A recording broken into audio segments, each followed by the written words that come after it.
Hey guys, this is the second lecture for our section 16.4 on Green's theorem. Hopefully if you're watching this video, you've already seen the first one, or at least the key parts of the first one, where I introduced the formula for Green's theorem and the hypotheses, which case does it apply in, as well as that initial example on how to apply Green's theorem. Use that formula and work this all the way through.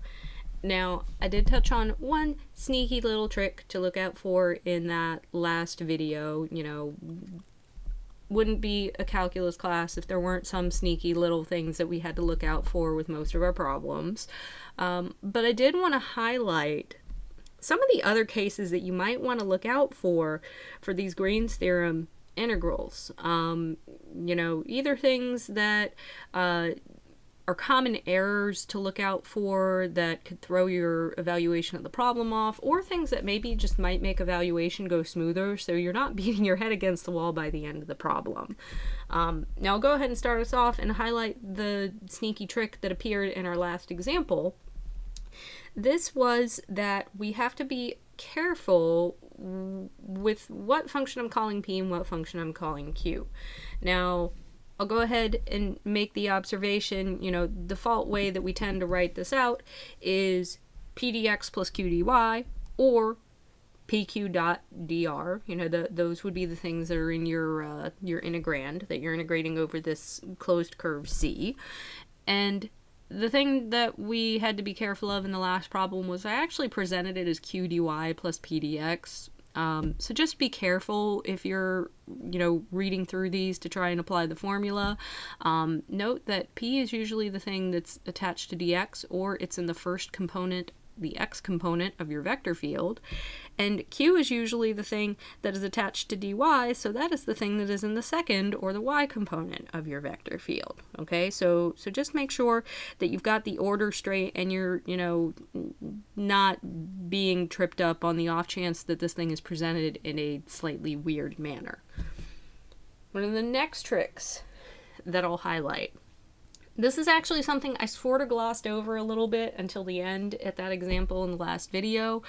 The orientation of the curve that you are integrating over is actually kind of important. I've mentioned a couple times before for line integrals that if you travel a curve backwards, you're basically introducing a sign error. So if you get a weird orientation for your curve, or if you, sort of ignore which direction it's going and you treat it like it's going the wrong way, you basically messed up and have a sign error in your problem. Now, Green's theorem is supposed to work in the case that you've got a positively oriented curve. Okay, so basically what's going to happen is we've got that Green's theorem, this guy applies if C is positively oriented, or, another way to think about this is if it's counterclockwise.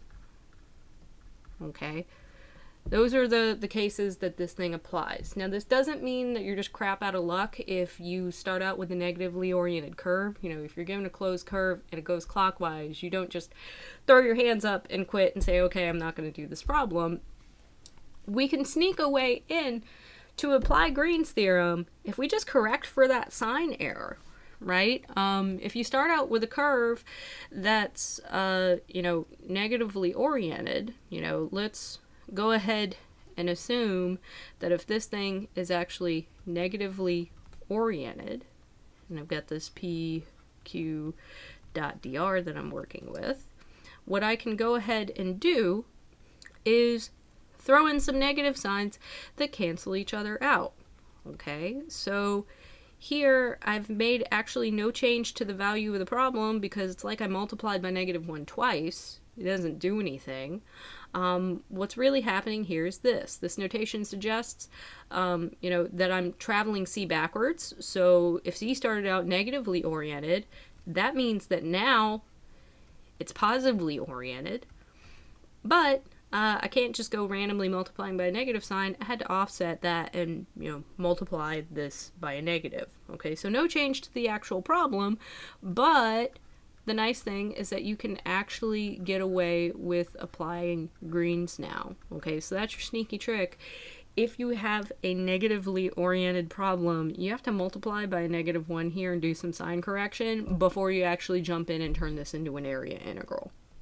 Now, my other tricks that I want to keep in mind for today, again, we are working on turning these things into area integrals to evaluate them. Remember that some area integrals work better in polar. Primarily, the thing that I want to be looking out for here is round regions. If I'm giving you an integral of something that's over a circle, or, you know, a circular wedge that looks kind of like a pie slice, or an annulus or something like that, if you've got a round region, you probably don't want to set this up as dx dy or dy dx. We've seen that those get really nasty with square roots really, really fast. So just remember your conversions. You know, hopefully you want to be able to turn your bounds into some sort of polar intervals, because I'm probably not giving you any complicated polar boundaries here. If you're trying to fix your function, you want to make some substitutions. Remember that x is the same thing as r cosine theta. Y is the same thing as r sine theta. And you also have the trick that x squared plus y squared, we can treat this as r squared. And then finally, if you wanted to fix your differential for your function, keep in mind dA, this is the same exact thing as r dr d theta once we make our conversion. Okay, so, you know, can't just brain dump that. We still need to occasionally use it because we'll still run into it sometimes.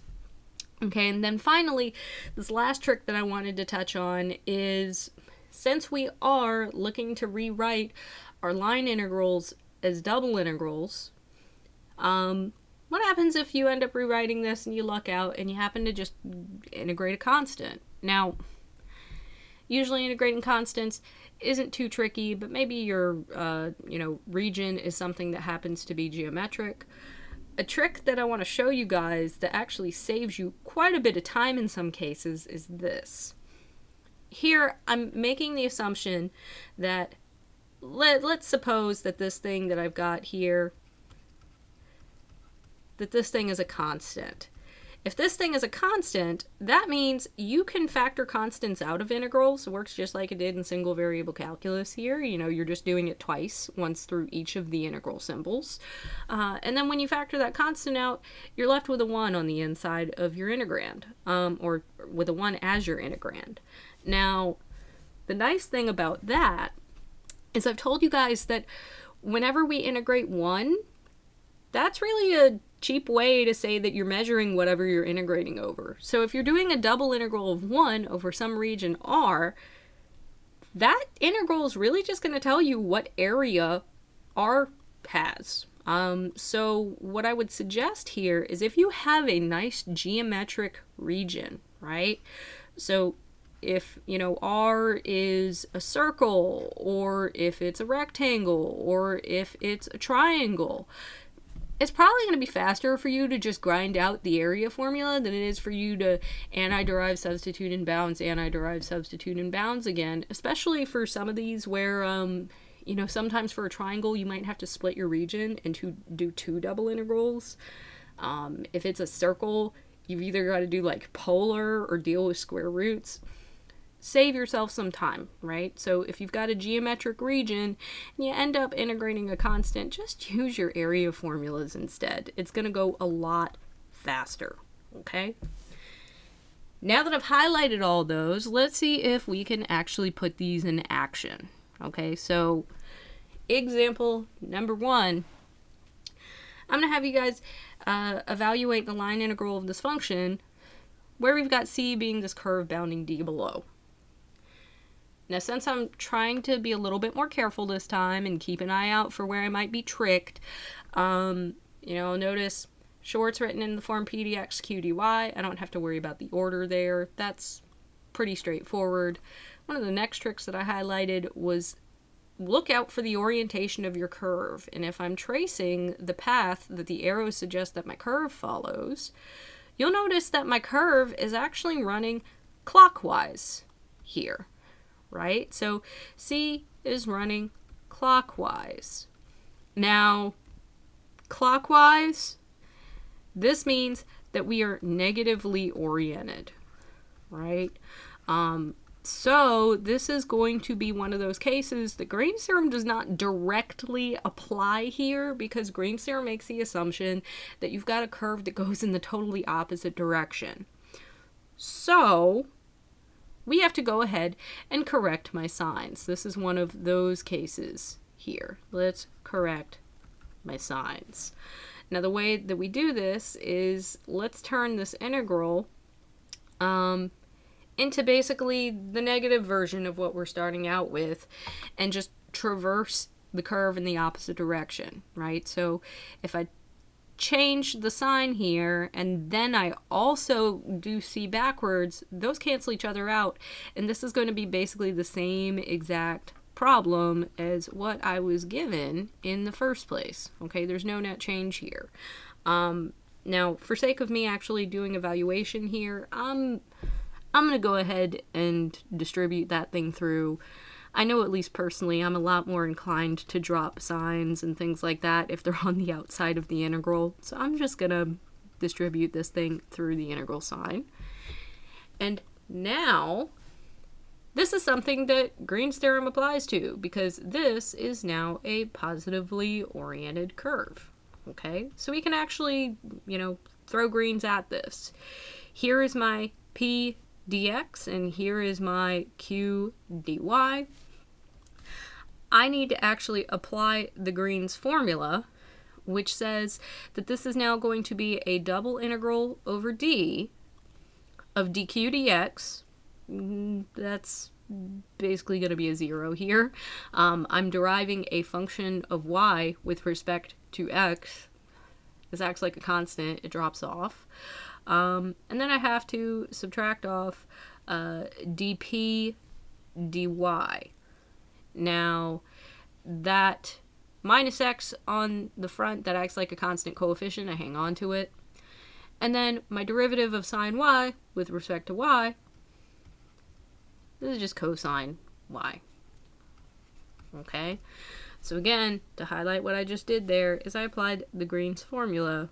Okay, here's my dq dx, and here is my minus dp dy. Okay, so that was my application of Green's. Let's actually go ahead and grind through, trying to set this thing up here. Comment number 1, yeah, sure, I can simplify this. My minus signs cancel out. I'm really going to be integrating x cosine y as an area integral, but what are my bounds? Let's actually set those up, okay? The region that I'm looking at here, this has both a top curve and a bottom curve. I can treat this as a type 1. Now, if you feel like rewriting some stuff, you are welcome to treat this as a type 2. You can do it either way, but this direction, usually type 1, I feel like most people like a little bit better. So if I do that, top curve is x squared, bottom curve is 0, so I'll go ahead and fill that in. Those were my top and bottom, so those are my bounds on y. And then as far as going left and right, you notice this thing has kind of a tip at the origin, goes all the way over to root pi, kind of a funny number, but I'm dealing with trig functions here, why not? So my x bounds go from 0 to pi. So now this is just a straight up evaluation of a double integral. If I go ahead and do this, we always work from the inside out, so all this junk here with my x's, that's going to stay for now. Your antiderivative of x cosine y with respect to y is just going to be x sine y. Okay, and this is evaluated between y equals 0 and y equals x squared. Now, if I actually substitute in those bounds, plug in the top thing for y first, I'm going to get x sine x squared. If you subtract off what happens when you plug in 0, sine of 0 is 0, so not really anything to subtract off there. At this point, if I go to antiderive this, you'll note that we will need u substitution. If you set up u as the inside of that sine function, that'll make your du 2x dx. Or alternatively, since we don't have any 2's out front here, a half du is the same thing as x dx. I can solve for what I do have as my leftovers in this problem. So now I can actually rewrite my problem, right? If I fix my bounds for my u substitution, I'm now really integrating over 0 and pi, because fixing the bounds means you substitute them into u. I no longer have a sine of x squared, I really have a sine of u. And then my leftovers x dx, those get turned into a half times du. So, I hang on to my half when I antiderive. Your antiderivative of the sine function should be minus cosine. And then this is evaluated between 0 and pi. Okay? Hopefully we're familiar enough with the unit circle. I'll hang on to this minus a half here. To recognize cosine of pi is going to be minus 1. And then, again, I'll hang on to my minus half here. Cosine of 0 is going to be 1. So ultimately, I've got a half plus a half. This thing's going to come out to 1. Okay. Let's try another one of these. I'll see if I can get another one of these tricks squeezed in. I'll have us evaluate this line integral where C is the circle of radius 2 that's centered at the origin and is traversed counterclockwise. Okay, so keeping an eye out for the tricks that I mentioned thus far. I did not write this in a funky format. It is pdx minus qdy, so I'll go ahead and make that observation here. Okay, here's my p, and here is my q. And looking at the curve, well, I didn't really draw it out this time, but we noted that this curve is traversed counterclockwise, so we actually do have the positive orientation that is required for Green's theorem. And since this is, a circle, it's closed, it's simple, so it's not like overlapping itself. We basically hit all of the criteria for Green's theorem that we need. So we can actually apply the formula. There's no real tricks there. I don't have to throw in any negative signs or anything like that. So I'll go ahead and apply Green's directly to this integral, right? So here I'll go ahead and write this as my, double integral over d. We will want dq dx, so minus 3x squared, minus dp dy, so minus 3y squared, dA. Okay, so again, here was my dq dx, and here is my dp dy. Okay, and if not clear because I haven't really labeled this anywhere else, let's assume that D is that disk inside of this circle, right? So D is going to be that disk inside of C. That's what I mean by this region that I'm specifying here.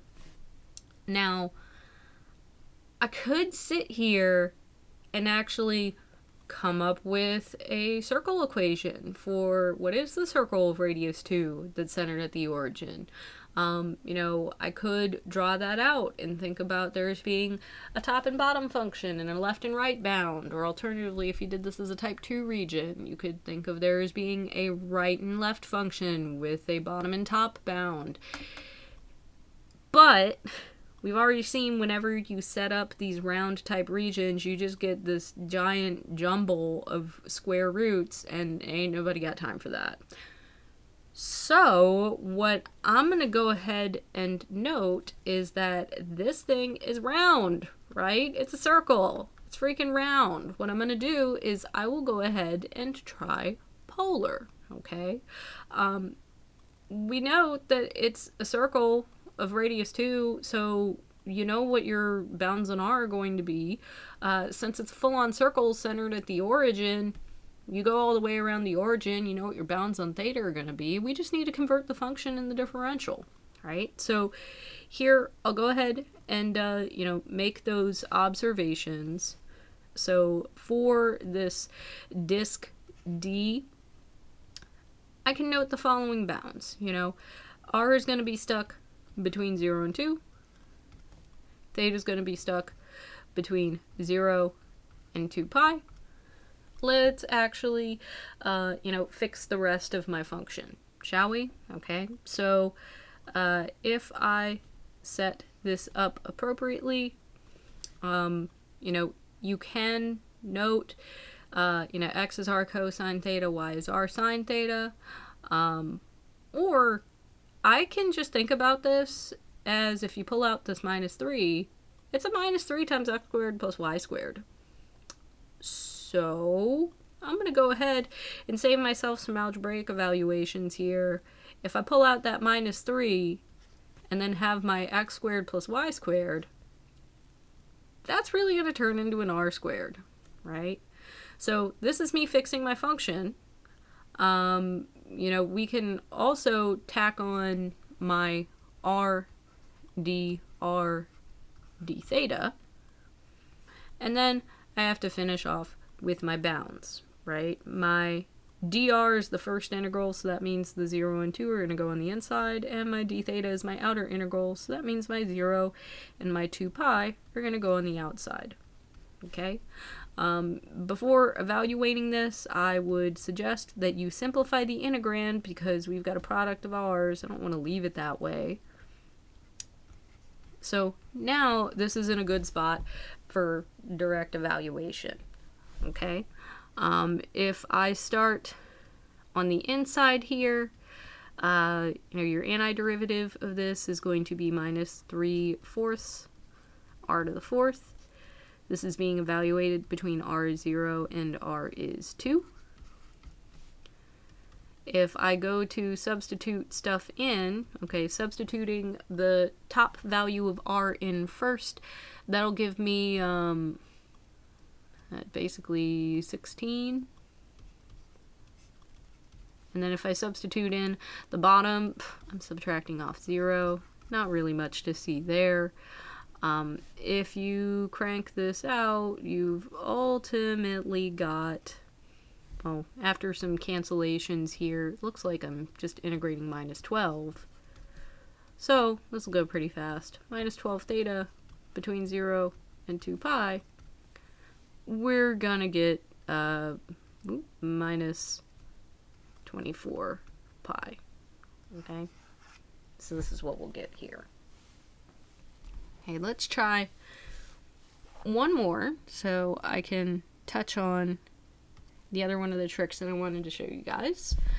Let's go ahead and evaluate this line integral where you've got this positively oriented rectangle with vertices at 1, 0, 5, 0, 5, 2, and 1, 2.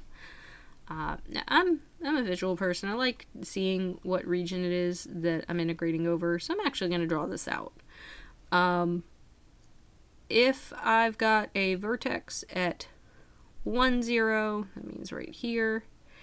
At 5, 0, so 2, 3, 4, 5, that means right here. 5, 2, that means right here. And 1, 2, that means right here. So this guy, we'll pretend these lines are straight. This guy is my rectangle. I mentioned that it is positively oriented, so this actually points in a nice direction for us. We don't have to do any wonky sign correction or anything like that. This is, perfectly good region to integrate over because I don't have to fix anything first. Okay, so if I call that rectangle, the inside of it D, C is this curve that's basically traveling around the boundary of that thing. So, the way that this guy is set up, I'll go ahead and make the observation. Since I have this in the form pq.dr, this is my p function. This guy over here is my q function. I'm going to go ahead and apply greens directly, right? Because we have a positively oriented curve. I don't have to fix anything. I can just go in and jump in with my partials, okay? So I will be integrating over d. Okay, greens does turn your line integral into an area integral. The thing that I want to rewrite this as is dq dx. That'll be a 4xy plus 5. That was my dq dx. I need to subtract off a dp dy. Well, this will be minus 4xy. So there is my minus dp dy there. And this is now an area integral. Okay? So, if I clean this up before trying to simplify it, you may observe I've got a 4xy minus a 4xy. Please simplify your stuff before you try integrating this. I don't want to have to integrate anything that I don't need to. So, ultimately, this is just 5 that I'm integrating. Just a pesky 5. Now this is where that last trick that I mentioned to you guys comes in. This is the same exact thing as if you pull a 5 out here, you're really integrating just one, okay, one with respect to your area here, so dx dy or dy dx, whatever way you want to think about it. And I can sit here and set up my constant bounds, x is stuck between 1 and 5, y is stuck between 0 and 2. I can do my antiderivatives. I can evaluate. I don't care though. That's going to be the tedious way to do this. The faster way to think about this is that this is the same thing as 5 just times the area of your region, right? And you notice this thing is a rectangle. We've got a fast, area formula for this, right? So I can think about this as 5 times my length of your region times your width of your region. And here, since this thing went from 1 to 5 is 1, 2, 3, 4 units long. If I look at the height here, y stuck between 0 and 2, so I'm going to call this thing 2 units wide or 2 units tall. If I did base times height, might have been more appropriate. Basically got 40. Okay, and I didn't have to actually take any antiderivatives to get this back. Okay, if you run into a case where you've got a geometric region, right? This works for rectangles. This works if I had given you a D that had been a triangle. If I give you a circle that's maybe at some sort of wonky center, so you're not quite sure how to set up polar for it. Anything like that you've got a nice geometric area formula for, save yourself the time, okay? You don't always have to do an integral if you can get around it.